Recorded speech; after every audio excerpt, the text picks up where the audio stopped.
Hi, welcome back to Alex's ESL World. Today I'm going to be talking to you about some sounds that are difficult for learners of English, depending on what your native language is.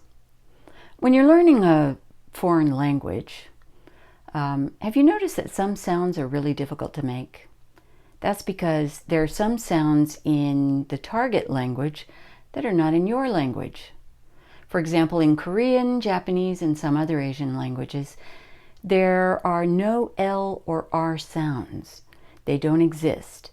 So it's confusing for speakers of these languages to have to say words like river, and rice, and alike.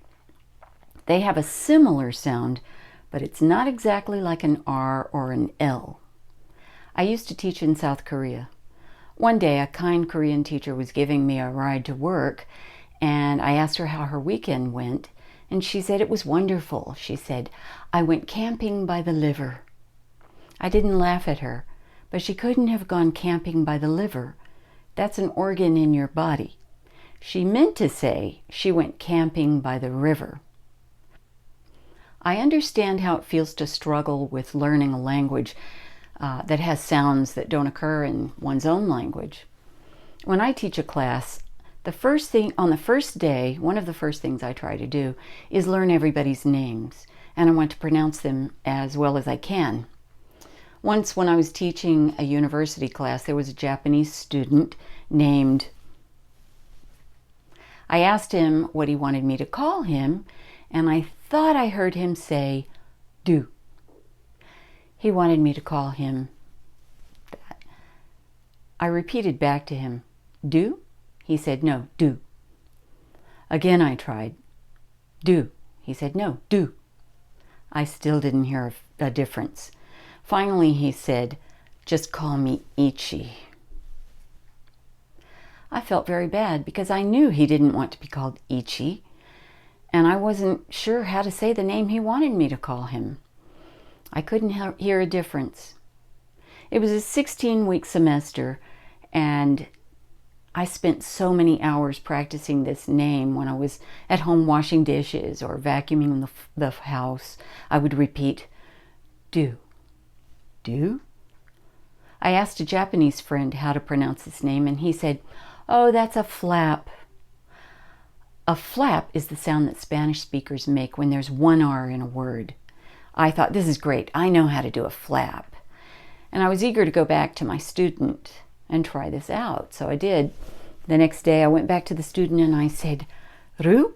He said, "No, do." I went back to my Japanese friend and told him it wasn't a flap. His response was, "Really? I must be saying it wrong."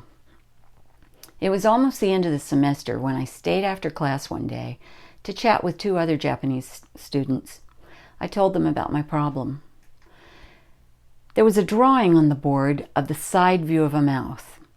I was showing where the tongue touches the roof of the mouth when we make a D and T sound, comparing to how a Spanish speaker would touch the back of the teeth when they made a D or a T.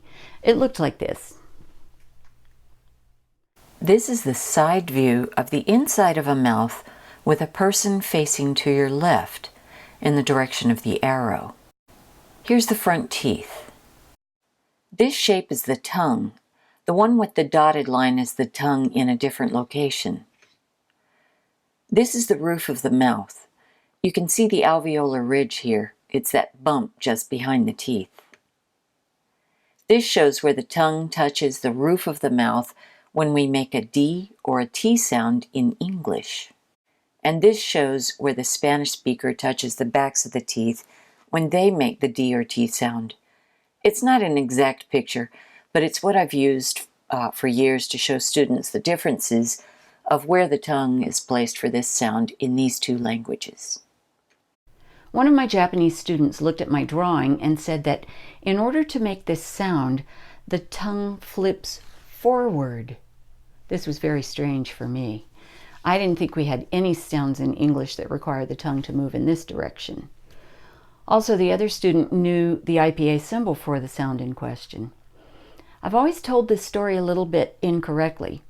I thought I remembered that the IPA that the student wrote on the board was in the L family. Feeling uncertain about this, I did some research for this video, and I wanted to be sure I was using the correct symbol.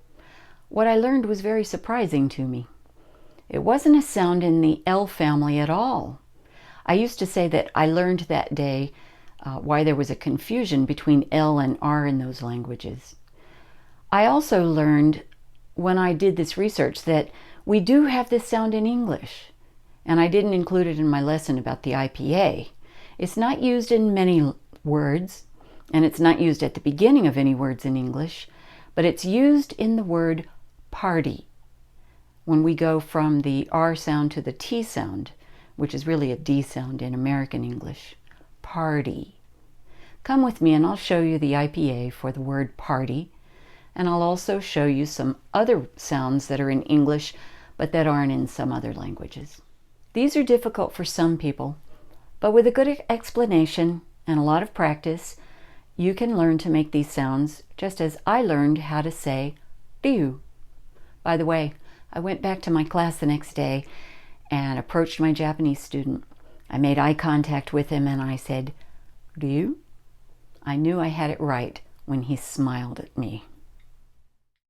This is my presentation on pronunciation of American English as it pertains to difficult sounds for English learners.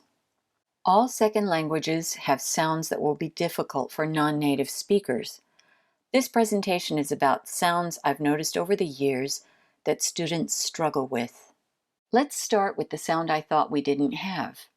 This is the symbol for the sound made at the beginning of my Japanese student's name, ryu. It's called a post-alveolar flap, which just means it's made behind the alveolar ridge. That's a fancy word for the bump on the roof of your mouth. If you feel the top of your mouth with your tongue, you'll feel the ridge just behind your teeth. I just recently discovered that this is a sound in English, and it comes after the R in party and Marty, my husband's name. I've already discussed how we make this sound, but I wanted to show you the IPA symbol for this sound. In some languages, people have a hard time with the F sound. For example, I once had a Korean student who was a cook. He was in the habit of saying pish instead of fish. I stopped him every time and made him slowly say fish. I've had more than one Spanish speaker say berry instead of very. To say pish instead of fish might confuse a listener, but to say berry instead of a very is a bigger problem. If you say berry, that's a different word.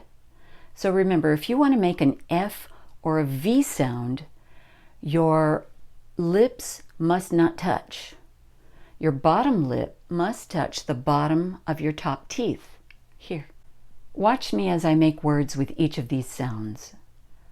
B, b, berry, berry. P, p, party, party. F, f, fish, fish. V, v. Vampire, vampire. I've said it before, and I'll say it again. The only H sound easier than the English H is the one in languages that don't pronounce the H sound at all. That is, languages such as Spanish and French that don't make a sound with the H. In English, all we have to do is breathe and we've pronounced the H. Listen to the H sound in hotel. Hotel. This is how the H usually sounds in English, but we do have some words that begin with an H that are silent. Words such as honor and hour. If you have this question, what's the difference between the sound of S and the sound of Z? Then your language must not have a difference. In English, we do. All S sounds sound like a snake. S.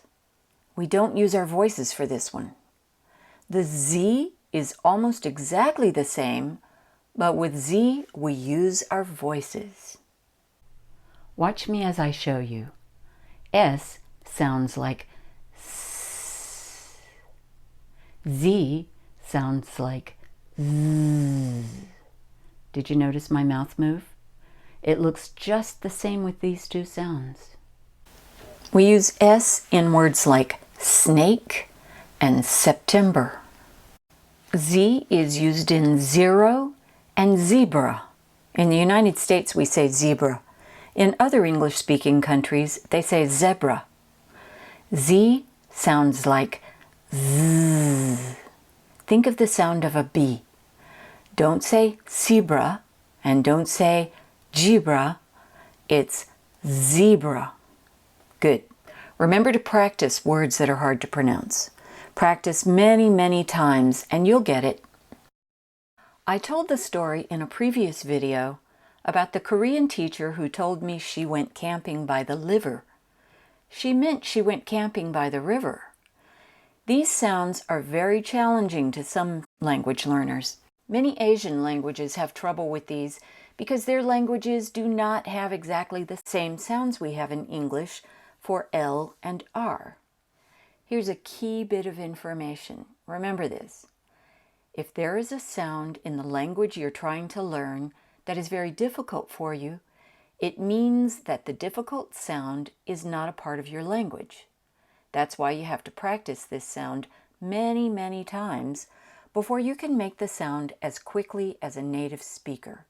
You can learn it, but you must practice, practice, practice. So, let me tell you the difference between the English L and an English R. To make an L, you need to curl the tip of your tongue like this. Pretend my right hand, your left, my right, is your tongue, and my other hand is the roof of your mouth. Curl your tongue and touch the tip of your tongue to the roof of your mouth, just on the back side of the alveolar ridge. Remember that? That's the hump behind your teeth, the alveolar ridge. When you make this sound, you're going to let air go through the sides of your mouth, like this. Oh. Good. Now make the R sound. You need to stick out your lips like this. This time, your tongue curls in the other direction. Instead of like this, it's like this, kind of like a boat.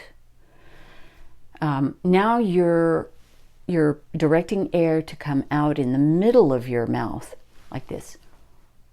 I guess you can't see in the middle of my mouth, but try with me. Be a tiger. Okay, with this first L and then R, do these with me. O,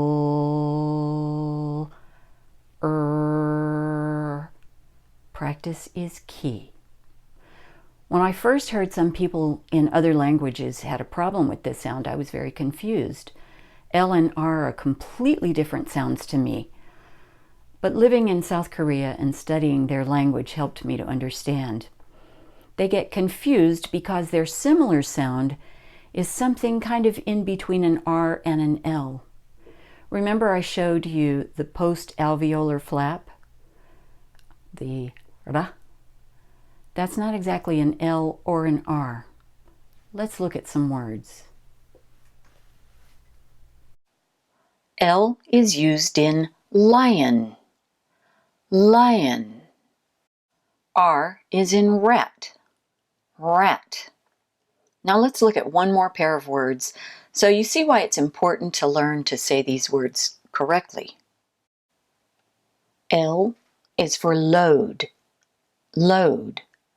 A load is a large amount of items like you see in this truck. Now try this. Road. Road. You know what a road is, right? Yeah, it's where you drive that truck. So you see, it's important because if you say this wrong, You might be saying the wrong word. Practice this one a lot if it's hard for you. If this is your difficult sound, you might be a Farsi speaker or an Eastern European. Wherever you're from, if this is difficult for you, I'll help you to correct your pronunciation. I've already talked about V, but let's review.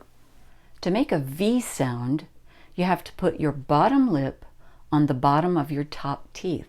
Here, like this. It will tickle your mouth if you're doing it correctly. Let's try a very common word that begins with V. Very, very. Here's another one. Valentine, Valentine. Got it? Great. Let's talk about W. In Korean, the W is actually a diphthong. Yeah, it's a vowel. In English, it's a consonant. Who decided what was going to be a vowel and what was going to be a consonant? I don't know. Just remember, in English, it is a voiced consonant sound, and the sound is W. W. We use it in words like wood, wood, and wave, wave. Okay, before we leave this one, look at the difference in the way these two sounds look when I make the sounds. V sounds like v, vacation. That's a nice one. Vacation. V. Now, W. There's so many W words like word, word, and world, world. Let's do these together. V, woo. Practice. If you're a Spanish speaker or a Danish speaker, you might get confused when you learn that Y sounds like J and J can sound like Y. I used to tease my Latin American students by asking them to pronounce yellow. They would sometimes say jello. Then I would write the word jello on the board.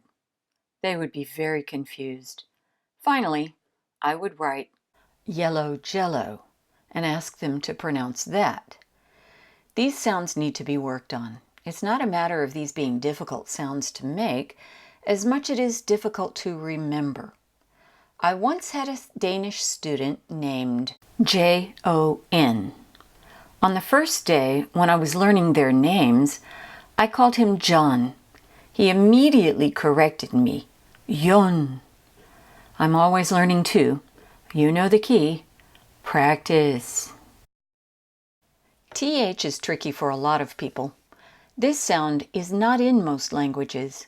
So if you come from a language that doesn't have the th or th sound, first learn how it's done, and then practice, practice, practice. There's no other way to get this one right. I've heard a lot of people make a D sound for this, and others who make a Z sound. Practice with me while you watch how I do this one. Put your tongue on the bottom of your top teeth like this. Let a little bit of air flow between your teeth and your tongue. This is the voiceless sound of TH. Now use your voice and do the same thing to your mouth that you did before, like this. Your tongue will vibrate when you do this one. Now let's practice some words. A very useful word to use when you can't remember what something is called is thing. Thing. I'm not sure what this thing is supposed to be, but thing can be anything. A similar word is think. Think. Think about how to make this sound. How about some words with voiced TH? Do you know the most used English word? It's the. When you use this pronunciation of the, you follow that with a vowel sound. For example, the apple, the orange, and so on. If the word following the begins with a consonant, it will be pronounced the. The banana, the strawberry. I seem to have fruit on my mind today. Have you ever heard of this one? Maybe not. This is one of those sounds that many native English speakers don't even think about. You hear it when I say mountain. If you think the word is pronounced mountain, I understand. It looks like it should be pronounced this way, but it's not. At least in American English, it's not. In slow motion, it's pronounced mountain. That last sound, which sounds just like an N sound, is called a glottal stop. Glottal sounds are made way back in the throat, so it wouldn't help if I showed you a video of me making that sound. Say this, mow, and then make an N sound, mow, That's the sound. Let's try it with some other words. Curtain, curtain. Now here's another one. Button, button. Now I have two more things I need to say about this sound. One, I've recently, in the past couple of years, been hearing some young people pronouncing these words a little bit differently.